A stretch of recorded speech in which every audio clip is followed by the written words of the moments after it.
I usually spell it right, but I always doubt myself. You're valid. You're valid. Oh. Live Live now. now. We are. Watch okay. now. Watch now. Watching now. Oh, we got the second star. Yeah, I have the starting soon screen up first. While we catch our bearings, but if one of you guys wants to confirm the check 1 2 3 of our sound balance. Oh yeah, here, let me unmute it. Yeah. Give us a listen. Oh god, I sound really weird. That feeling when you hear yourself, yeah. I I promise you sound glorious. I guess we should all like say things. Hello, Yeah, hello. I think I might Greetings. be a little loud. I don't know how to affect. I can adjust you. I think let me just. All right. Also, you're clipping a little bit on your mic, think we're good. Chinny. I sound like I'm recording in a... Away from, or I just bumped it up. Okay, now I have to mute it. So that it's close to like you're we're catching like your breathing a little bit. Oh, okay. Do you hear my breathing still? A little bit. Interesting. I think it's you, unless it's not. Is it me? Let me hold my breath. Yeah, it's you. It's like your mic is catching you breathing on it a little bit. Is it better now? No. I don't know. I don't hear it. Yeah. So. It's fine. It's fine. Yeah. I don't think it's that. Okay, well, if you guys don't hear it, then okay. Mysterious. Oh shit, we have 7 viewers. Hello. So Hello. some of those people are not us. Hello. Yeah. Hello. We're doing sound balance. At least 4 of them are us. So. No. Only 3. I don't actually have it open. Oh, that's true. You murdered okay, Google only Chrome, 3 right? of them. It's dead. It's That's right. You killed it. Hello, you chat. killed it and It's it's gone. dead. It's, all right. Hello, chat. Hello. All right. So we can get started here. Greetings. Do y'all want to introduce yourselves? Yes, So indeed. I'll kick us off. Sorry. My name is Leslie. I'm the marketing specialist at Dyscordion Entertainment, working on Second Star, the game that you're looking at. And then let's see, Anya, if you want to introduce yourself. Indeed. Hello, I am Anya Hewing. I am the producer and an artist on the project, and build scenes in Unity and animate and do some concept art, and a tiny bit of writing, hats. And then if Toby would like to introduce himself. Oh, hello. My name's Tobias Wheeler, or Toby. I'm the art director for Second Star. I also do concept work and design, and other stuff. And a bunch of other stuff. And then Kay. Other stuff. Hi, I'm Sasha, or Kay, and I am the lead 3D artist on Second Star, so I take the ideas that these kiddos have and make them with polygons. And put textures on them and stuff. And a bunch of other stuff. Radical. So what are we going to be demonstrating today, Anya? So we are going to be talking about how we took a few of our ideas from concept to in-game assets. Some of the lovely items that those of you who have played our demo, Second Star Prelude on Steam, have encountered in the wild.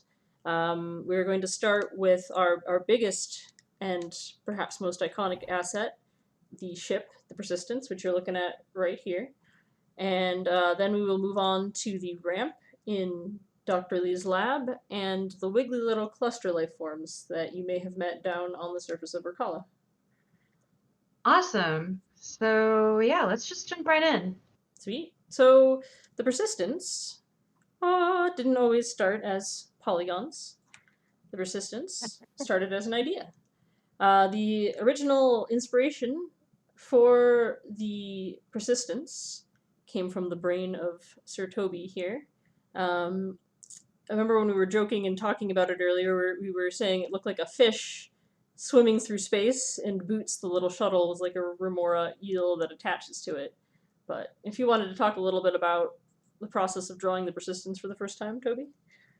Yeah, I'm really into the idea of meshing that organic and inorganic kind of thing, like geometric shape as it intersects with like organic shapes in nature, like the fish swimming through the water, or like later in the concepting and our workshopping, we looked at like insects and how their wings look and how they fly through the air and stuff like that.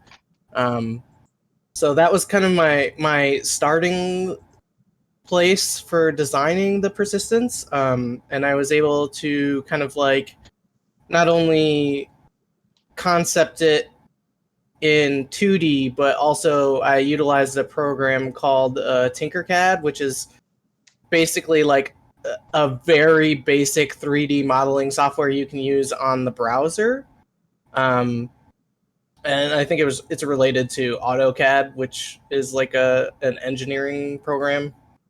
And so I just kind of took the shapes that were available and cut them up and put them back together and just made something that looked like it might be able to fly. Heck yeah. Yeah. Thank you. Yeah, here's this was the first pass of the Tinkercad model, which you can see matches the original version of the ship concept art. Oh my god, Windows Photo Viewer. So bad. I hate it so much. That was amazing. Windows Photo Viewer is Enhance. a mistake in Windows. Enhance. Oh, it's easier than putting together But PowerPoint, maybe it'll but- be better in Windows 11. Well, we can hope. But yeah, we have these like dual kind of like pouch observation decks on the sides, which are reflected in the first Tinkercad model. And then when Toby went to draw the orthograph, which for those tuning in who have not heard that term before, is a flat, non-perspective drawing of an object from all of its major angles, so top, bottom, front, back, side. It's a special kind of drawing, and if you've ever seen like a blueprint, it looks like a blueprint. Yeah. It's a blueprint for making a thing in 3D. So when you went to go make the orthograph, he actually made a second version of the Tinkercad model because he didn't like some of the chunky shapes of the original. I remember we were talking about how like the body kind of looked like a vacuum cleaner or something. Yeah, like a handheld vacuum. Yeah. So we have actually Vacuum up space. you gotta suck it up. It's like the Spaceballs scene. Suck. But yeah. So here she is. This was the second version of the persistence, and the first of the persistences that actually made it into Unity, which we'll talk about in a little bit when we get to animation. But yeah, so we started with this and started working on the orthograph, and then we were redesigning the persistence like as a team when we got there. We wanted to sleek it up a little bit. Some of the ideas that Toby had in this, like the singular belly observation deck and kind of the cleaner nose, made it into the next iteration. And like he was saying, it really captures this nice balance of organic and inorganic, which is something really unique and exciting about the ship. I couldn't have dreamed something like quite this unique up, so major props to Toby.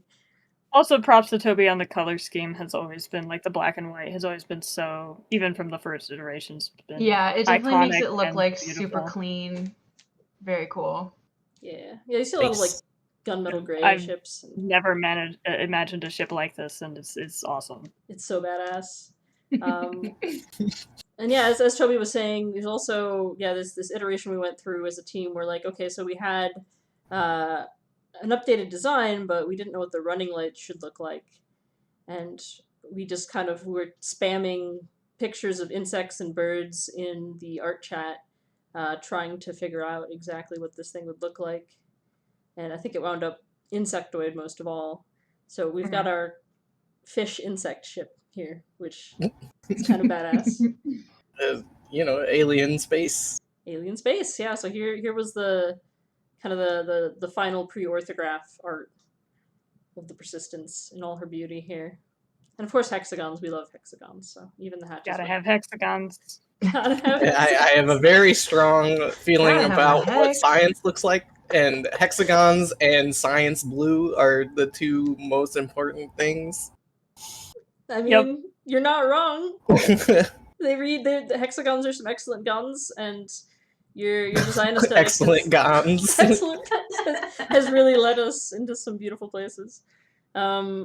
Also of note, even though it's not the feature, is Boots, our little remora eel, started getting a rework treatment too. And when you play, and here's Toby's Tinkercad Boots, very cute. When you play the full Boots game is in the future, shuttle. yeah, Boots is our little buddy that hangs on to the. Originally, the OG hung on to the persistence, but now it actually just like lives in a shuttle bay. But yeah, you'll get to meet Boots in the full game. So if you are excited about that, we do have a Kickstarter running to carry on from the point we left off at the demo. Yes, I will put that in the chat. Thank you. It is the best little shuttle. Hello. It's a good little Hello, shuttle. It's a friends. good little friend. I can't wait to make it. I Heck haven't yeah. made it yet. It's a buddy. But yeah, so here's the orthograph that we were talking about.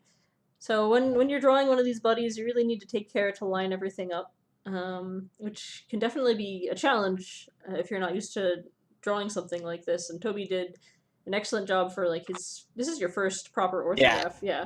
Absolutely. Like you guys were talking about what is an orthograph. That would like had no idea what an orthograph was when I started on this. So like it was definitely tough, but I think I managed with a lot of help from you guys and just like freaking yeah. You learned a lot really quickly, and as a team, we're continuing to learn. So, and that's Mhm. I think that's beautiful. We're all into teaching each other here and also doing learning together, and I think that's been sort of one of our cornerstones. Like all of us came to this project with a lot of knowledge of pieces, but none of us really had. Yeah, even those of us who had worked on games before, obviously none of us know everything, and we find the things one person knows and can teach everyone else, and we find the things that none of us know and we say, hey, let's take some time, let's all watch some YouTube tutorials together and learn together and keep building our skills. We are. Takes a team to make a game. It sure does. It does. Especially when you're indie too, you need to wear a lot of hats, and You need to wear a lot of hats. kind of need to be a generalist in some ways. When you're a small team, you can't just sit in a corner and do one thing. You got to be able to do all kinds of stuff all the time. Yeah, we don't have like one person who only does tech art or textures, or one person who does character animation or something. Everybody does multiple things on this team. It takes a village. It takes a village to raise a spaceship from a baby spaceship. It certainly takes a village to manage me and Anya's problem children, the cluster flora. Oh my gosh, yeah, you'll meet those children in a bit. You'll meet those later. AAA studios, they just have a guy who works on shoulders. Like that's all he does. Exactly. I suppose that's true. I remember seeing a thing on like a muscle shoulders, guy. and I gotta do armpits. Sometimes I draw us all with really silly faces and also our pets. Yeah. And put it on our Kickstarter, which you should go check out. There was plug. Discussion of armpits actually when we were working on the persistence. Kay would be like, "I'm crawling in armpits again." Welcome to doing geometry. You spend a lot of time looking at armpits. Yeah, this is the spaceship armpits. We can get right up in those. Armpits. Here and they're all, the textures aren't quite done, but the geometry up in the armpits is all nice and clean. It's so beautiful. So fresh and so clean. How we take the ship from these flat drawings to this beautiful collection of polygons and textures you see here in Blender is by plopping the orthographs onto planes. If Kay wants to start talking about the early modeling process. Yeah, so with modeling, the reason we have these orthographs and want them all lined up is that once you have them, you can bring them into your 3D program with your model, and then the program has an orthographic mode where it will show your model without perspective, and you'll want to line up everything on top of the drawings, and then you can rapidly switch from the side view, the top view, the bottom view, and it's all lined up with those drawings that you've brought in, and then you can use those. It's a little tricky to design and model at the same time. Some people are perhaps better at it than I am, but I like to have a nice template, so I know so I can really focus on making good geometry and not worrying about inventing design stuff while I'm at it. but yeah, and then the early modeling process, you always want to make sure you're keeping in mind your proportions, which your orthographs help you with, and making sure that you're getting start simple, start as simple as you can. Work with start with a block, start making cuts, and really sort of hammer out your shape, and keep moving around the model so that you're making sure that you're getting the right shape. So we had this sort of shampoo bottle stage of just sort of getting that shape together. And I think I have some other early ones. I'll come back to what we're doing here. Here's some more of your sewing on the belly. yeah, and then once you have that, you begin to work on pieces, kind of figuring out. You also have a sort of a weird thing you do where you want to make sure that you're working in a way that you're doing stuff that isn't going to interfere with other stuff in an order. If that makes sense. It probably doesn't, but I mean, like, I wanted to make sure that I did, like, I knew that when I put the wings on the ship, like, those were going to be rather in the way. So I wanted to make sure, like, you can separate these things and turn them off and use masks and stuff, but it also can just help to do them in a sensible order. Skipping the wings. And then just, building the geometry. And we kind of, do we want to talk about the subdivision stuff now? Probably. Yeah. Either way, yeah. I'm looking at our template here for our show. Yeah, so one question that we had with the geometry on the ship, and a question that we've kind of been exploring throughout the entire process of this game, is sort of figuring out what level of sort of graphical fidelity and also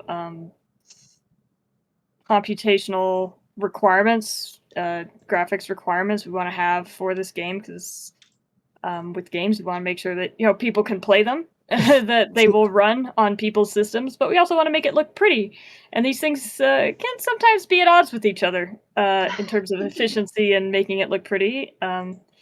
There's lots of strategies and ways to make things look pretty, even even on lesser hardware. So we're keeping that in mind. And something we sort of wondered about was kind of what our polycounts were going to look like. We're exploring what Unity. None of us had a ton of experience in Unity. We're sort of learning with Unity and seeing what it can sort of handle in terms of polycounts. And we found it could handle a pretty good amount. And we also, as we thought about the ship, and we realized it's not really for the most part, it's pretty much just going to be on the screen by itself. So it is a space ship. It flies only in outer space. It does not fly in atmosphere. It can emergency land if it needs to, but it is not meant for in-atmospheric travel. So, we didn't really have to worry about it flying through landscapes or anything, which allowed us to have a pretty high poly count. And I made the decision to look into building it with subdivision in mind. And subdivision is a way to take your current geometry and make it smoother. If you have one polygon, it will divide it in half. Polygons are generally squares or rectangles. 4 sides is the main thing. 4 sides. If you're working in quads, which you should be, and then quads and tris is a whole other discussion I won't get into. But you're working in quads generally, and you can subdivide them so that you have one polygon becomes 4, 4 becomes 16 when you do subdivision. But that can give your model an incredibly smooth dimensional look. You want to pay attention to how the edges are handling and really making it look like a real object and not a 3D model. You want it to look like it has edges, like it has form, like it's catching the light in a realistic way, and subdivision is something that can really help with that. So I built the model with potentially 2 levels of subdivision in mind. And then we sort of did some testing and found the 2 subdivision levels was really kind of too much for Unity, but we found that one subdivision level was actually pretty good, so we are using that in the game, and it makes it look really pretty. It does, yeah. So I've opened here this is a prefab we had inside of Unity that has some of these different subdivisions. So you can see on this low definition body of the persistence that this curve You can start actually to has a see distinct, those curves. You can see where the polygons are. but with additional subdivision, it becomes a smooth. But with additional subdivision, it gets all smooth. Very Because you've shiny. got, generally with polygons, curves, like you can make a straight line with one polygon, and that's not so hard. Unfortunately, due to Toby's beautiful sense of organic and smooth design, I we refuse needed to lots of apologize. polygons because it's round. Yeah, it doesn't need a lot of I will polygons. make everything round. Anything curves that's are sexy. curved It's fine. or round, if you want it to look really good, you generally need a lot of polygons. I'm a curvy and round man, and I make everything in my You're a curvy image. boy. You're a curvy boy, Toby. I love you. It's perfect. This is the ideal body shape. Yeah. You may not like it, but This is what peak performance looks like. sure heckin' does. Oh, we have degenerated here. No, it's good, it's good. But yes, another interesting thing is when you went to start, even at that Right. like very beginning basic, here's a rectangle over the ortho phase, is we wanted to make sure that this thing actually was a livable, Yes. realistic size. It is to scale, like what the ship would yes, be in real life. we did the math. We figured out exactly how long the persistence is. I don't have that number handy, but we did. 46 meters. Yeah. Oh, there you go, 46 meters. And so when I set it in my 3D program, I said, here's the scale, and I built it to scale. It is in fact 46 meters long in the 3D program. From nose to butt. Yeah. From nose to little crystally butt. How we determined that was we looked at the existing, because we built the scene first of Lee's lab, and we took the bed and we're like, all right, so like a twin bed is approximately 2 meters. So if the bed is 2 meters, then the wall of Lee's lab is 8 meters, which is this buddy here. And so we figured the ship was approximately 46. And we also looked at real ships. We looked at the International Space Station and space shuttles and saw how big they were. And it's like, does it make sense for 6 humans to be able to function on this ship? But and yeah, and then we when I went and did the textures, I also did some work to sort of make sure that the windows were in more or less the right place, and we talked about exactly like where the internal like passages would be in the ship in terms of, obviously when I built this 3D model, if you zoom in, it's all hollow inside. oh yes, it's the funniest looking. It's all hollow inside. It looks very silly on the inside. Whee! Yep, there it is. Yep. It's just it's magically hollow inside. It looks very spacey, It does look kind of cool. It does look kind of cool. Like you could definitely this could be a cool space scene. But it doesn't necessarily have like the equipment or beds or passages or rooms or the actual engine. Ship There's doesn't nothing have inside the engine. Nope. Captain, the warp core is gone, and so is everything else. I mean, to be fair, our actual engine is just a lepton, like a synthetic lepton crystal filled with antimatter. I'm not sure what antimatter would look like, but yeah, the actual Apparently, whatever. Like absolutely nothing because polygons are one-sided. Yep. Hello, Stefan.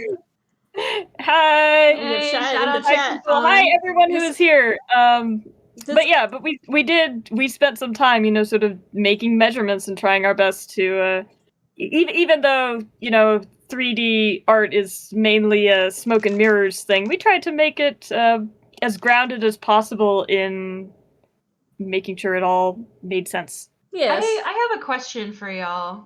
Oh boy. What no, it's nothing bad.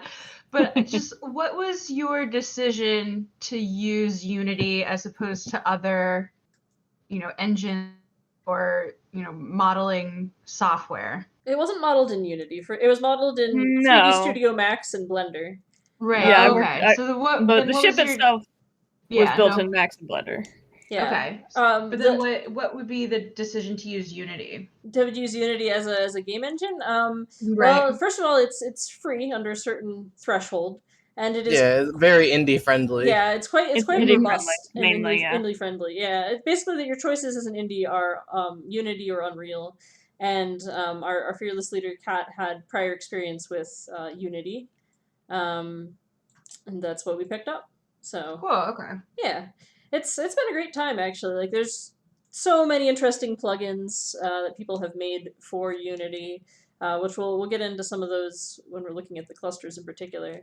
But yeah, it's robust. It's amazing how many particle effects and how we could put atmospheric effects and wild post processing, like this incredible glow you see on the crystal here. This bloom is very much just the post processing interacting with a point light and the emission map on the ship. So it's pretty nifty what you can do with Unity. I don't particularly remember the details of Unity versus Unreal, other than just experience, because I know they're both good engines. But yeah, in terms of just Unity or Unreal, both of them are just very good, powerful engines that are indie friendly. Yep.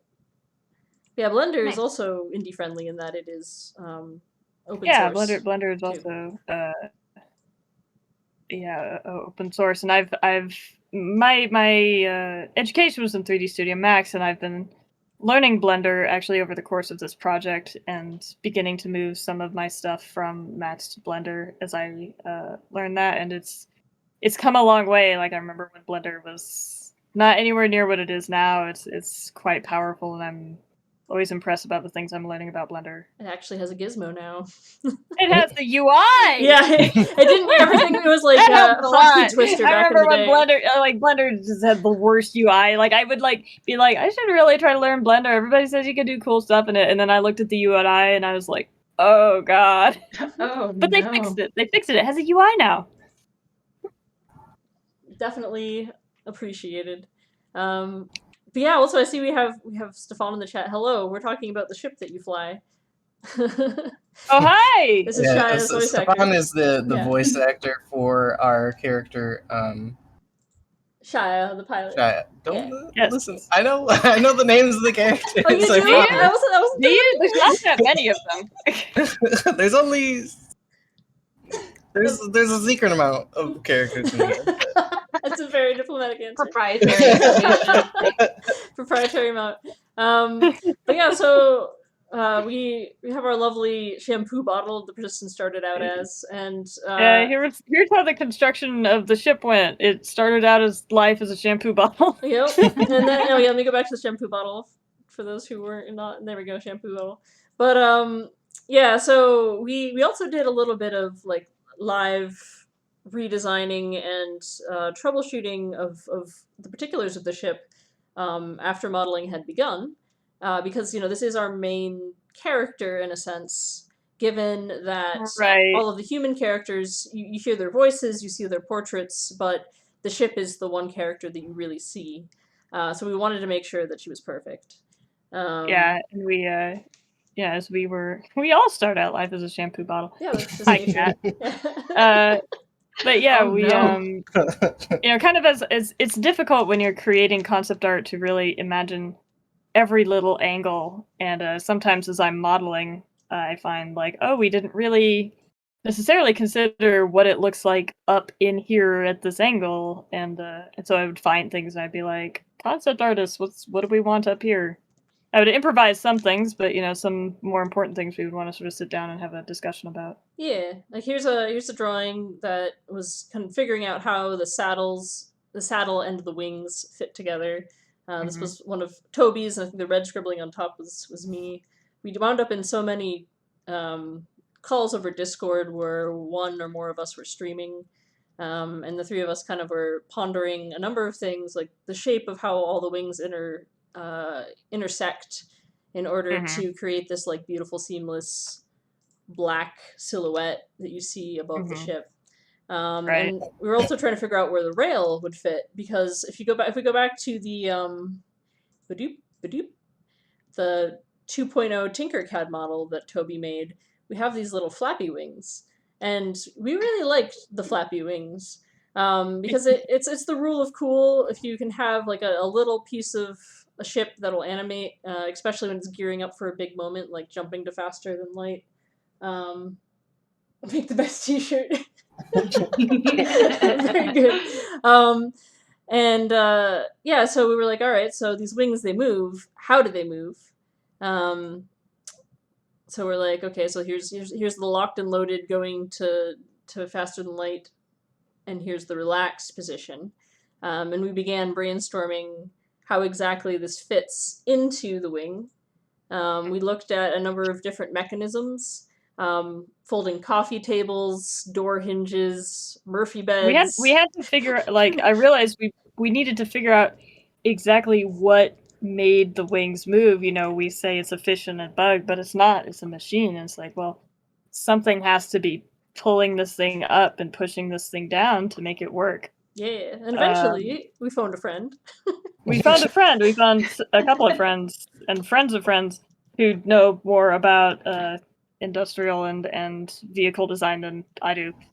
And we discussed with them, you know, sort of ways that you know, these sort of mechanisms work, and eventually hit upon the air brakes that you have on fighter jets, where, you know, they don't really have, you know, they need to stop, you know, reasonably. They're going fast, and they need to have a way to stop Fast. even more than just the spoilers that you have on the wings. Is they have an air brake, right? You can see it there on that picture, and that has a gizmo. Boy, I remembered what it was at the time. I learned all the names, and I've already forgotten them. You're valid.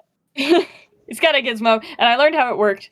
And then once I did that, I we all brainstormed, but I was sort of the one who eventually went and began to build it and figure out how, like, where does it sit. I realized, well, it sits on the pincer, which is why we have this big pincer, is that it's got this mechanism built into the underside of it, with the upper set of wings is the one that flap. The lower set of wings are set into the ship, and the upper set of wings are the ones that flap.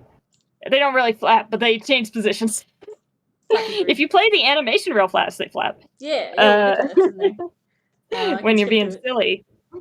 Well, let's see. The mechanism isn't rigged up in that file I sent you there. But here it is, the model of the mechanism that I built, and it's got hey Shad, it's got a pivot point at one end, and that lifts, and that allows it to go up and down, and then it has a slider that slides through a track, and that is on the bottom wing, and that allows it to move. And I came up with a very clever way to rig this mechanism. I could have probably done something infinitely more complicated, but I realized I could just use two of the most basic, we call them constraints, or mainly constraints in 3D, which is the link constraint, which says when this object moves, this other object moves. And then there's also a constraint called look at, or target, or rotation, depending on which program you're in. But it's the same constraint that they use when you have a character, and the character has eyeballs. And you don't individually move the character's eyeballs to get them to look at stuff. What you do is you set up a constraint where you have a target, and you say, okay, this eyeball is always going to be pointed at that target, and that's why it's called a look at constraint in a lot of places. So the mechanism uses two look at constraints and two link constraints that allow it to do that very, very simply. And then it just moves along its own so cool. object axis. It really feels like a real piece of industrial design that could exist in the world. You did a great job implementing that. Yay! Here's some screenshots of when you were figuring it out. how it all Yeah, patched it's together. been a while kind of figuring it out. Yeah. There were so many meetings where we debated different placements There were for so it. many meetings. Yeah, we were like, maybe it's here, maybe it's here. And the That's exact really what dev angle. is, I had to right? do Yeah. like a little bit of Just math and meeting figuring out, after well, meeting. it can only be tilted this much in this direction if we still want it to bring the wing down this many degrees, and it took some figuring. It took some figuring and sitting down. That's why we leave all the math to you. Yeah, Moonlighting as an engineer. I'm the math one here, I guess. I'm the one member of the art team who's, spent a while doing this sort of math, I guess. It's like Kieran has a That's question. So you would have to define what exactly would count as the front of the eyeball as well? When you're making a look at constraint, each object has its own axis in addition to the axis that it exists in the 3D world. So your eyeball has an axis. It has a X, Y, and a Z, and then when you like rotate the eyeball around, it still maintains that axis, but it rotates it with it. So what you can do is if you paint your eyeball and you paint the little eye dot at the top, that's your Z axis, and then you just say point the Z axis wherever I want it to go. That's kind of a technical answer, but that's what it is. Yep. Very cool. So we did a lot of debating on the placement of the hinge, and Kay got it figured. They continued through finalizing the geometry, and even at the very end, we were reworking a number of things. Like these are some screenshots of pondering fin design. Mhm. Zoom in on that, Junie. It's so small. Oh yeah, Google Photos is going to eat me for breakfast after this, but here we go. As it zooms in, it's like, you better watch out, you better watch out. But yeah, the original fin was this kind of rectangular conglomeration that didn't quite jive with the organic feel of the wings. Yeah, it was very chunky. Chonky boy. It was a bit chonky as we were looking at it, so it wasn't too late to change things. So we said, well, let's change it. Yeah, it's like this is our main character after all. So we went from chonky fins to a little bit of a sleek tail fin. Oh. And we also did some last minute pondering of the whole shape. Just like when Kay finished the geometry, they had this moment where they showed us the file and they were like, "All right, last chance before I unwrap." Last chance to make changes. You know? It becomes, when you do 3D modeling, there's you have your geometry, and then there's a stage you go through called unwrapping, where you create a way that what's called a texture, but it's just an image that's got your colors on it that wraps around it. It's a lot like making the pattern if you're doing sewing, like if you're making a stuffed animal. It looks a lot like that. But it becomes very annoying and problematic to change the geometry after you've created your unwrap. So you really kind of want to get that committed to before you start putting textures on it. Here's a few of the ship texture sheets. Yeah, it's literally like if you took the exterior of the ship and you cut seams into it and you laid it flat. However much you have to cut it up to neatly lay it flat. Just if you're making a stuffed animal or something. It's exactly like if you have a plush version of the persistence and you need to make a pattern for it. Well, fabric comes flat. It doesn't come with built-in curves. So you have to figure out where you're going to have seams and how it's going to wrap around. And then the computer you teach the computer using the unwrap process, using what's called a UVW map to get it to say, okay, this pixel on this image corresponds to this location on the model. So before Kay went through the process of figuring out exactly where those seams would be and flattening it out, another decision that we made was let's tighten up the observation deck a bit, and that made a really nice impact on the silhouette. And then some of the very final troubleshooting for the geometry. Here's this Kay's favorite image. Oh boy, it's my favorite image. It's the most beautiful image I've ever seen in my life. So, going back to how I decided to work with subdivision, there's a thing that's a little bit quirky about how subdivision works, which is that it's very hard to cut a straight line out of a curved surface because of the way subdivision tends to pinch at the corners. And I don't know if we had a picture of that, but the point is, it had like these weird pinching wherever there was something square, such as the labs and the part where the little belt tucks into the back of the back there. If you look back at the butt, Chinny, you see where it kind of goes in there. Yep. Those sorts of areas. Actually, you can even probably turn it on. Let's see, let me make this bigger. Chinny, if you go to... I'll be able to in a second. My computer just got mad. Uh-oh. I've got Unity and Blender in the stream, and yeah, it's having a good time. Yeah, it's usually pretty okay, but I see this little marching ant line that jumped across it. Okay, there we go. We're good. Anyway, what would you like me to look at? Click on the little blue wrench on your little bar on the right side there. That's your modifiers tab. My stream is, of course, a bit behind. But if you look in that list, the actual best solution you can do for this situation is to do... here's the custom this is going to get really weird and technical. Is you do what's called a normal transplant, where you can take what's called the normal data. A normal is it's basically the way a polygon is facing. It is what angle is perpendicular to your polygon is called the normal. And you can take that data from one model and assign it to a different model. So I was able to take a version of the model that did not have the labs and whatnot cut into it, and take that smooth normal and say, you know this part where it's pinching? You want to actually... you have dislocated the observation deck. I have. That must be what I was thinking about. That's fine. You moved the... Goodbye. Farewell. Oh no. You might want to hit some undo buttons there. Yeah. I mean, it's not like this is our... Yeah, but yes. No.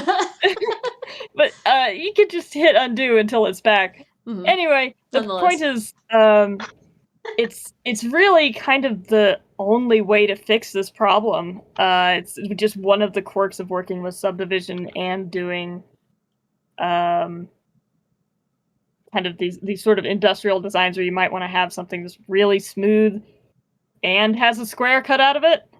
But it was a journey to learn how to do this, and now I have it in my toolkit of knowing exactly how to fix this problem. And that picture that we had of the yeah, I didn't try this with the ship first. I tried this with the sphere to make sure it would work, and I did this normal transplant. Look how beautifully smooth the corners on the square are. I've been looking at this for 5 hours now. I was so pleased with myself. It's gorgeous.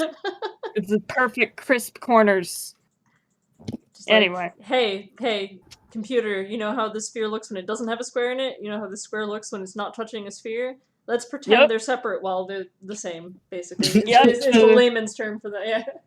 It's a very beautiful square. But yeah, there's some close-ups of the ship after Kay figured this out. It almost looked like, the pinching they were describing is like a little bit of a fabric fold almost. Yeah, it's And now it is just sexy curves. It's just right there.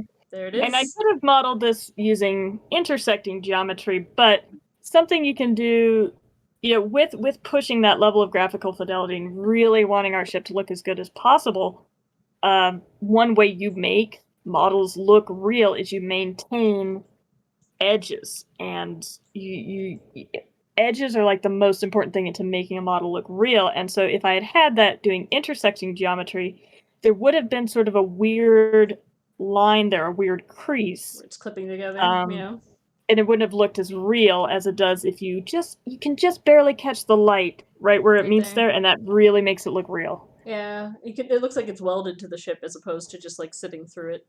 Right. And obviously intersecting geometry is great if you have a lower poly count budget, for sure. This is something you can really only do if you're working with this high of a poly count and graphical budget. But if you can, it's worth it. Yeah, like Kay was saying, the ship always basically exists in its own scene in Unity. It's just a Right. skybox with It space doesn't on have it. to. And- It doesn't really have to share the screen with much else. Mhm. I mean, Planets and other space than mostly. planets and space and Yeah, stuff like that. yeah. Occasionally, So other it gets to objects, be the but- star of its own show, and we can use all of the graphics just for the ship. A star Make it amongst look the real stars. pretty. A pretty friend. Oh, this slide was in here because even our maneuvering thrusters are hexagons. That's very important. Yes, But yes, they are. also, Kay's talking about these Theme. massive poly counts, comparatively to objects you would put on the planets because it's in its own scene. However, when we received the finished geometry, We did some. We did Oh some. no. Oh, what do you call this? Benchmarking. yeah, We did stress testing. We did some stress testing on the poly count. So we put the ship on the planet just for fun, Yep. and it still worked. It still ran. You could still play the game. yeah. Here's a screenshot of me playing the game, and I was still getting a decent frame rate. Which is pretty impressive. Also, It's very impressive. Shia, don't park the persistence there. Not. Shia! You The have buffer please lava don't park. pool. You have Screw this one up. job. That's not where Don't the park the ship persistence on the- goes. On the geysers, please. Thank Yeah, you. maybe not. Maybe not. It also kind of shows the scale of It does, yeah. You How can big- really see, How big it that is. the ship was built to scale. She thick. Yeah, a large friend right there. These screenshots are not canon. No, they are not. They are not. They are not. They are the devs goofing around. They are. But, Does her Kala have valet? yeah, don't set limitations about it. Shia does what he wants. Heck yeah. I'll park it wherever I damn well please. Shia, don't park it there. Who's gonna give me Nope. a parking ticket in space? Nope. I love how you delivered that nope, by the way. It's like our Oh, feature we line. love that delivery so much. We think about it all the time. Yeah, frequently when we say no to things, we're just like, nope. Nope. Oh. But yeah, so that was building this beautiful, beautiful ship. And then we can talk about animation. This is before it was unwrapped, so ignore the home and garden texture on it. but so before the actual finished geometry was in Unity, the Tinkercad models actually made it into Unity. And they were extremely useful because they allowed me to line up the shots with something approximating what the final ship would look like, as opposed to animating with just like a giant rectangle, right? Because it has a much different feel if you get the wings and the pincers. And so this was actually V3 of Toby's Tinkercad model, which was the one that I wound up animating with the most. But to showcase, the ship appears in a number of scenes, obviously, even in the demo, it's in 3 major scenes. But the one that we're going to showcase for the stream is the exit, because that's kind of like the almost introductory shot of the ship. You kind of see it in a close, mysterious flyby in the intro, and it's approaching Urkala, but the exit is like the theme song of the Persistence and when the title shows, right? So we wanted it to be like super epic. Now, Kay and I actually went to school together. We were both trained as animators. So storyboarding is an art form near and dear to our hearts. And what you're doing when you approach storyboarding is you're just trying to communicate. You're not looking for pretty drawings. You're looking for just a sense of composition and motion. And frequently people also turn storyboards into something called animatics. Earlier on in the process, we also did make some preliminary animatics for the programmers before we realized, oh, why don't we just put the animators in Unity? That's a better idea, because it's kind of skips a step. But yeah, here's the exit cutscene.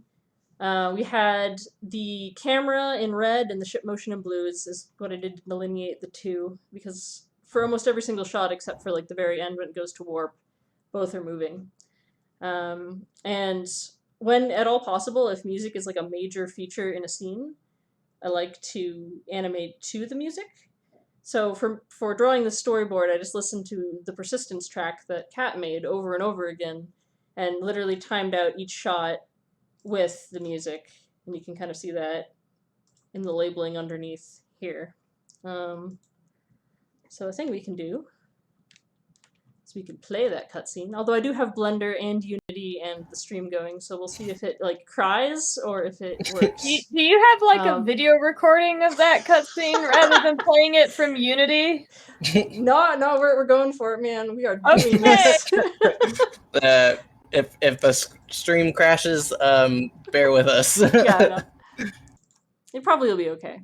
Famous last word. I mean, knock on my desk. It's wood. All right. Unity will have to think about itself for a minute, but yeah, we'll look at it and then we'll talk about it some more.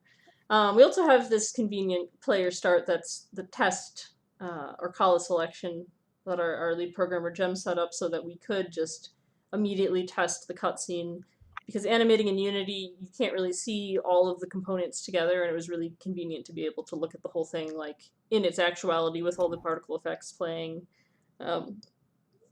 So having this on start that was just like right before beef was super, super convenient. Oh, it's doing it.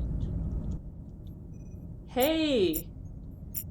Never doubt the power of the beef machine. IR-761 would be our best bet. Silicon-based life? The science officer would have had a field day. They might have stayed on the planet longer. Sounds good. Anavi, get me those coordinates. Shia, ready for another ride?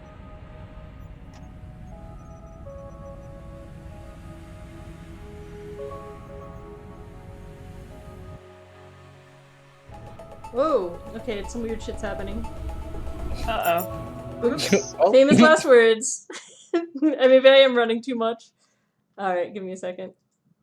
I know exactly also, what you've happened. had the Unity scene like open and turning all kinds of stuff off and on. Did you maybe turn on and off the wrong thing? I probably did because I was demoing like some pieces of the ship. Yeah. But we have it in like the trailer if you have the trailer handy. Well, no, not the whole cutscene. It's cool. It's cool. I think I figured out exactly what I turned off wrong. But I'll talk about it a little more while Unity's thinking. So, in addition to listening to the beautiful song that Kat put together, I was looking at inspiration from existing sci-fi. IR-761 would be our best bet. Here we can. Sounds good. It's okay, Lee. Anavi, we can talk about it later. Shia, Growing up a Trekkie, definitely was looking at the Enterprise leaving dry dock from Star Trek: The Motion Picture. The 500 hours of Star Trek: The Motionless Picture. Yeah. I love that movie. Okay, the beacon itself is missing, which is weird. Oh, bye. Yeah, that's fine. Something happened. Showcase the ship a little better. Yeah, it's fine, it's fine. That camera goes around the beacon. Those of you who played the demo who've seen the scene, it's fine. But yeah, in the turning stuff on and off while we were demoing the Unity scene, I have murdered the beacon. It's in the graveyard with Google Chrome. Yep. It's fine. Oh, there go the wings. Yeah, the wingies we're talking about. Oh no! No, they didn't leave, like they lifted. Oh, okay. Yeah. There go the wings in the manner that they are intended to go. Okay, good. Fear not. I don't know, I just looked up and I was like, wait a minute. What do you mean, there go the wings? Just off on their own. Flap, flap, flap. Goodbye. Bye. But yeah, there's a lot of inspiration from Star Trek and other sci-fi films. Video game-wise, looking at shots of the Normandy from Mass Effect. Just a lot of different sci-fi media love got packed into there, so kudos to anyone watching it who can recognize them all. Oh, these are the videos that Kay was talking about before of the wings being flappy. So an interesting thing we ran into, animating the wings in particular, was even though they'd placed a pivot point in the perfect spot to flap the wings, I went to animate the wings in Unity, and they just did this like weird twisting shimmy. And an important thing to know about Unity and animation in Unity that we then learned was that you need to parent everything forever. It's very, very important to kind of nest things together in a way that the origin point of each, because it's the easiest way to explain it, doesn't affect the object under it in a way that is unexpected. That's why we have these beautiful things called like ship left wing, don't touch me. Like don't change. Don't you see how all these values are beautifully zeroed out? They can't be anything else for this to work. But the wing nestled inside of this is the actual geometry, and that you can move around without consequence. So Yeah, we went on a bit of an adventure with how Unity handles parenting and animation along local axes. yeah, but now I mean it's just like you said with the normal transplanting. Now it's something in our toolkit. We know But now we exactly what to know. Now we expect. know, and now we know what we're doing. Yep. So we definitely did a lot of learning as a team. I also love that this beautiful little socket that the wing can actually move into. Yep. Is on the body. Kudos. It's like I can touch it. And yeah, here's the kind of between Unity and Blender optimization that we were experiencing. That Unity increased the number of tries beyond what the ship was in Blender. And so then we experimented with It wasn't that it increased them, it just measured them in a different way. And we Yeah. had to realize why our numbers didn't match up. Yep. So we learned a lot about that. Yeah. So animation in Unity is something you can approach in a couple different ways. We're actually learning a new piece of software called Cinemachine to handle it for the full game. We're excited to learn Cinemachine. Yeah. But you can also just nestle things together on a timeline. More fun learning to do 3D things is with every piece of 3D software ever, if you're having a massive problem and you can't figure out why, often there's a checkbox somewhere nestled under somewhere. There's a checkbox you didn't check. Yeah. So often when I was doing these animations, I would go to play them, and I would just be in some other random part of space, or if it was an animation on Ricala, I would just like fall through the train into the void, just like goodbye. And then I learned that there was this box called Remove Start Offset. So any animation you make in Unity, you generally want to uncheck Remove Start Offset. It starts checked. We don't know why. But that's my helpful dev tip for the evening is just you don't want to remove the start offset if you want it to animate anywhere other than the origin of the scene, essentially. And for timelines in general, you also want to uncheck play on awake. Or otherwise you go to start your scene somewhere else entirely, and you're just looping in that animation. Where did the ship go? The ship left without me. Yeah. So just some interesting things, I guess, is I remember in school having the same experience with 3D Studio Max. It's just, you just have a menu or a checkbox, and knowing like what the possible sources of problems are. There's a lot of buttons. Mm-hmm. Yeah, these there's are like a lot of buttons. massively complex in UIs. Yeah. Every 3D software, Blender, 3D Studio Max, Unity, everything. There's just a lot of buttons. And you just gotta get used to that.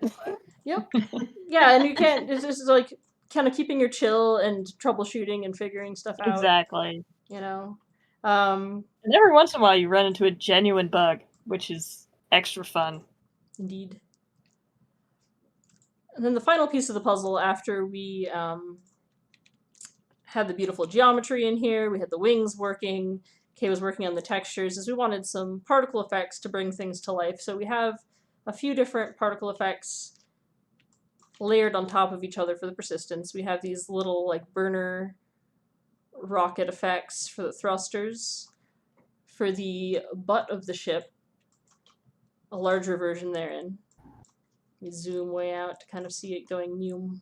You have to make noises like that when you're animating a spaceship too. It's like it's important, yeah. Yeah, that's very necessary to the problem. Absolutely essential. So there it goes. This fun distortion particle effect.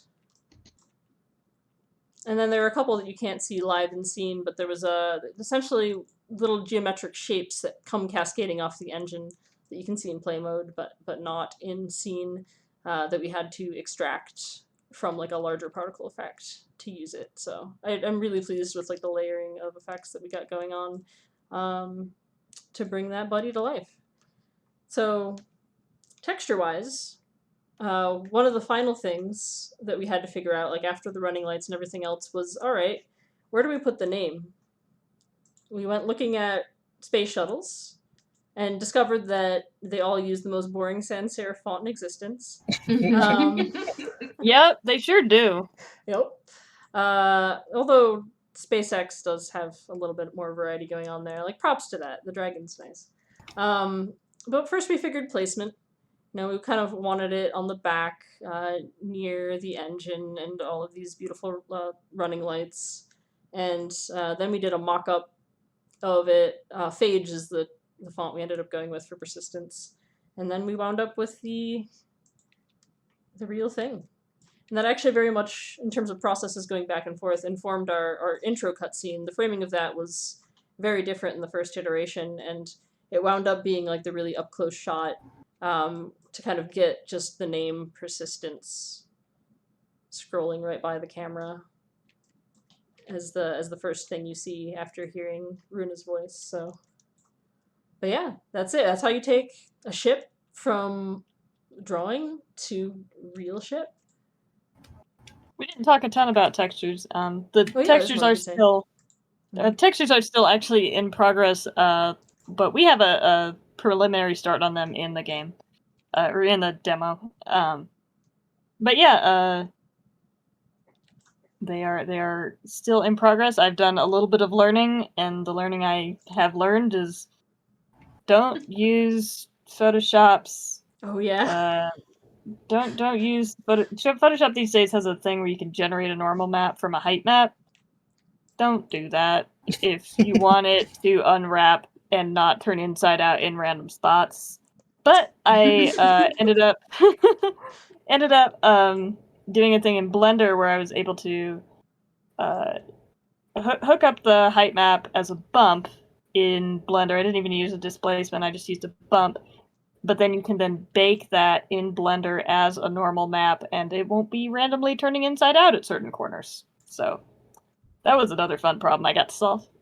Then you also get to paint directly on the model too to line You things up, can, which is really you cool. can. I did for kind of blocking out the main design details of the ship.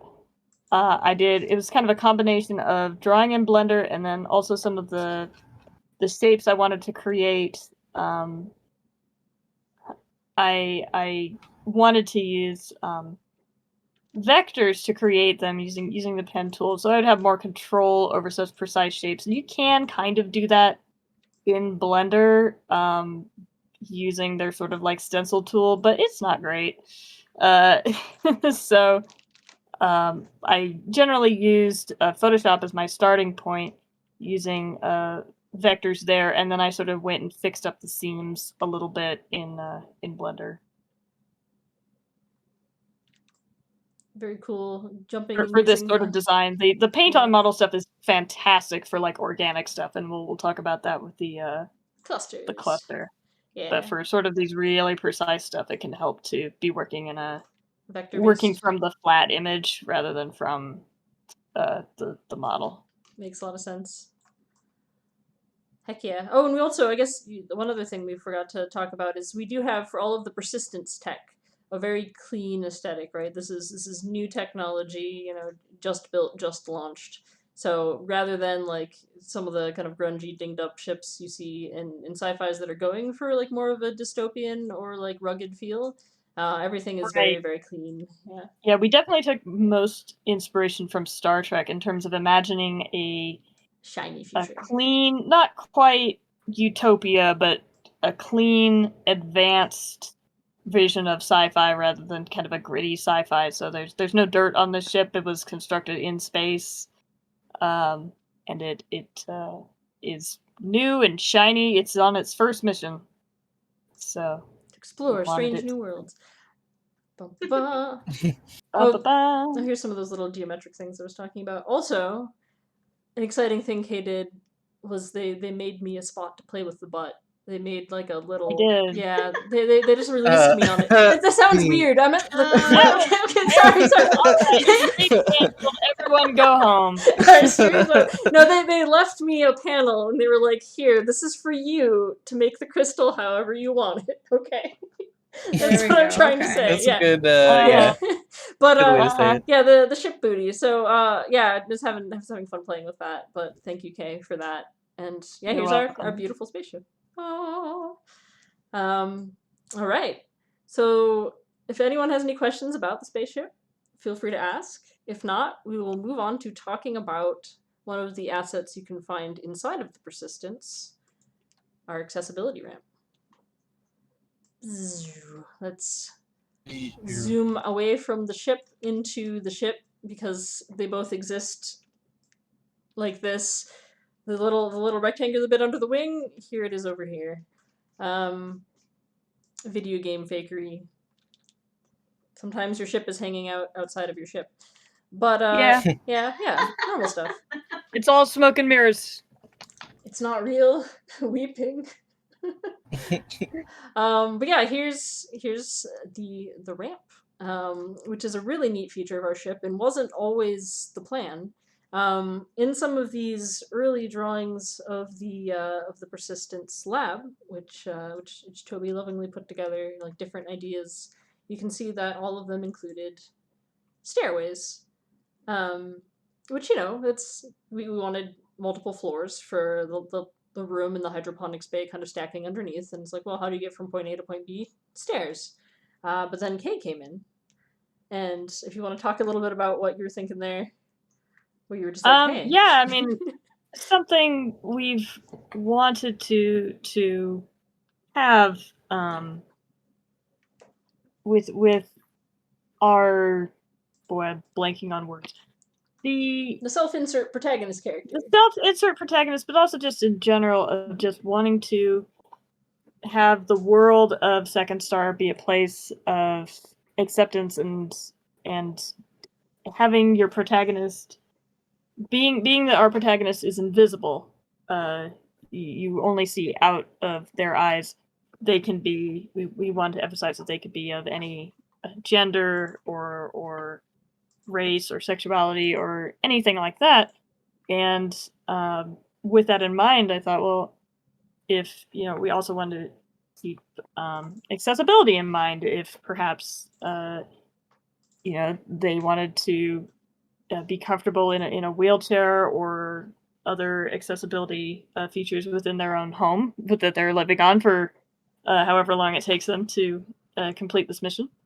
And I was like, well, we should just have accessibility. We want a ramp instead of stairs. And also, it makes sense with it being a science lab. Sometimes you got to move big equipment up and down stuff, and you don't want to do that on stairs. You want a ramp. Absolutely. You want to be able to put wheels under that. Much more practical. From the very beginning. So I pitched it to the team and said, hey, what if we made a ramp? And we looked at the Unity. We used a lot of pre-made assets from the Unity store in our game. We're indie, and we obviously can't make every single model ourselves. So we looked at ramps, and we just didn't find one that was the right aesthetic or the right size. So we decided to make our own. Absolutely. Yeah, like Kay was saying, from the very beginning, we purposefully made the character someone you don't see. We have the voices labeled numerically instead of by gender, so you can be anyone and picture yourself however you want, and to make this open, diverse world. So very big props to them for being like, hey, so a wheelchair ramp. So we went through this brainstorming process where we're like, well, the lab is pretty cramped in a way because it is in space. It's roomy for something in space by modern terms, but it's in space. So we needed to make some lore. There was a lot of discussions when we were just even figuring out the initial proportions of the thing. Like none of the existing ramps in the Unity store were to our liking. There was nothing we could take and modify. So we definitely needed something custom. We had one of our level designers, Lorianne, write up a data pad you can find in the game talking about the specifications of how this thing has a magnetic rail that will pull either wheelchairs or equipment up at this steeper angle. And then we also were talking about, like, okay, so you're clearly walking around on the planets. Maybe we can have, just a little tidbit in a logbook that says there's an exposure suit fitting where you can add accessibility enhancements. So maybe you just have like a power suit, option if you want. But so once we figured out what would fit and be logical, in the space, what we could use sci-fi details to make realistic, we decided that getting it in the scene as fast as possible would be very helpful. And so right here we have what we lovingly call Shitty Ramp Group. It exists. That was the name of it in Unity. We didn't name it. It was named by Kat, who made it. Who built it? Yeah. Um, So, here's and it was built using Pro Builder. Unity's Pro Builder tools, which allow you to sort of block out stuff in a scene that you might later make in an actual 3D program. And that's a really cool way for, like, even though Kat's our director and our composer and not generally someone who makes like the visuals for the game, everyone's able to contribute using stuff like that, and it was actually like an extremely helpful asset because, as you can see here, it mocked up the exact proportions for the ramp. Right, and this was very useful for me because we needed to figure out, we only had so much space available in how we designed the scene, so it couldn't be a terribly large ramp. So we needed to make sure it fit right where it needed to go. So what we were able to do is we were able to take the Pro Builder models that Kat made, and I was able to bring them into my 3D software and use them as a sketch, as a template to build directly on top of to model the ramp. Here's the ramp group being exported, and even for the concept art stage too. I took the screenshot of Kat's ramp group and just drew directly over it to kind of quickly mock up a concept for Kay to work with. So here we have the beginnings of the ramp with like the very basic geometry being based off of the Pro Builder ramp group. And the artwork in the background, kind of like we were talking about with the ortho. You specifically said you didn't need an ortho for this one, right? Right. Yeah. I mean, this was straightforward enough, and also I had that that 3D sketch that, in this case, since this was more of a simple shape, was able to sort of serve the purpose of an ortho in terms of knowing the exact proportions. So it was a very rapid development process. So it was like one of those. We were able to skip the orthograph step with this one. Yeah, it was one of those like wonderful little bits of like really I guess pleasing scope creep because it added so much to the game, but we were able to like work it in really quickly. Well, here's your finished geometry. Testing it in scene to make sure it all lined up. Now for this buddy, Kay actually modeled the panels too, if you want to talk a little bit about that. Yeah, so with this one, I was sort of exploring like ways to get the details in on the model, and since it was such a geometric design, I decided to actually just go ahead and model that geometry and then use a baking process. So generally, as we talk about with a 3D, we want to kind of use as few polygons as we can, while still making it look good. With the ship, we use lots and lots of polygons because it's round and it's out in space, where we don't really have to worry about it taking up processing power, competing with other assets. But with a ramp, it's in this scene. It's a busy scene with lots of stuff in it, and it's also a nice rectangular shape, more or less. So we didn't need all that many polygons. So how do you get like cool details that look real without having a whole bunch of polygons? Well, you use what's called a normal map, which is sort of a weird way. If you've ever seen one of those like holographic coins where it's like a coin and I don't know, I had one of these and it looks like it's got like a skull that's 3-dimensional in it and it's just a hologram. It basically works exactly like that. As you can, like I said, with the normals, those right angles, we can pretend that there's more polygons than there are when we calculate the angle that light is going to reflect off of the ship. And one way to create those normals is to, you can do it in lots of ways. You can do it, as I said, with Photoshop, height maps, displacement maps, and baking. You can also bake it from geometry. So, Chinny, in that file are actually the high poly panels that you can see. So right now we have the mythical illusion. But Chinny, if you like, you can go if you look at Okay. the material tab that you're currently in, you see that little red sphere? The red sphere. Yep. This You one? can actually just go ahead and hit where it's got a list and it says, like, I can't read it. But if you hit the minus button where it's got the texture listed, you could just delete the texture. The minus button. No, it's right at the top of the list there. The base color. Okay. Yeah. Here we go. No, not there actually. No, even higher up. The window before the one you're in. Up. Where it's got a list. Except there's only one thing in the list. That minus button. Don't see You're it. so close. It's on the right. It's on the right side. It's right. There's a plus on top of a minus. Stairs. I see it. Yeah. It's right there. Got it. You're so close. Yeah.